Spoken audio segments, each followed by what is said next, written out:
You're standing on Mars. The sky is butterscotch orange. The gravity is 62% weaker than Earth. The air is 95% carbon dioxide. And your body is completely wrong for this place. But here's the thing. It wouldn't stay wrong. Given enough generations, the human body would start to change.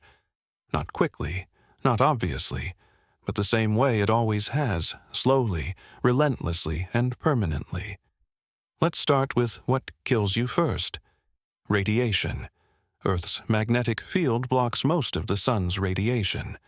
Mars has almost no magnetic field, which means every person on Mars is getting bombarded, every single day, with levels of radiation that would give you cancer on Earth. So the first adaptation wouldn't be exotic, it would be brutal. The humans who survived would be the ones whose DNA repaired radiation damage faster. Over generations, Martians would develop significantly more efficient DNA repair mechanisms than any human alive today. Their cells would become almost radiation-hardened. Now, let's talk about the body.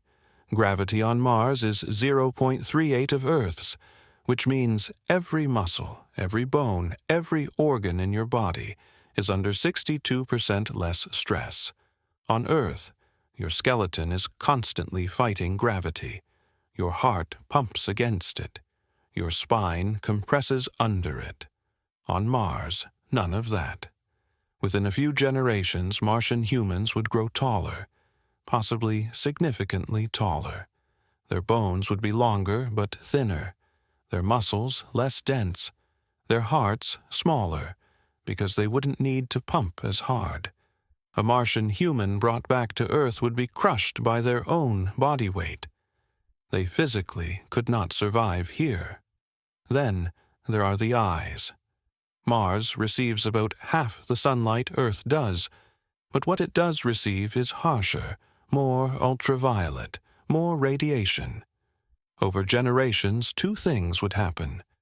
Martian eyes would grow larger to capture more light in the dimmer environment, and the iris, the colored part, would darken dramatically, becoming almost black, a natural shield against radiation damage to the retina. The lungs would change too. Mars' air pressure is less than 1% of Earth's. Current Mars suits would always be needed outdoors. But inside pressurized habitats, generations of humans breathing slightly thinner, drier air would develop larger lung capacity, deeper chest cavities, more efficient oxygen extraction at the cellular level. And here's the part that sounds like science fiction, but isn't. Skin color would change, not because of sun exposure the way it does on Earth, but because Martian humans would develop higher concentrations of melanin, a natural radiation absorber, distributed differently across the body.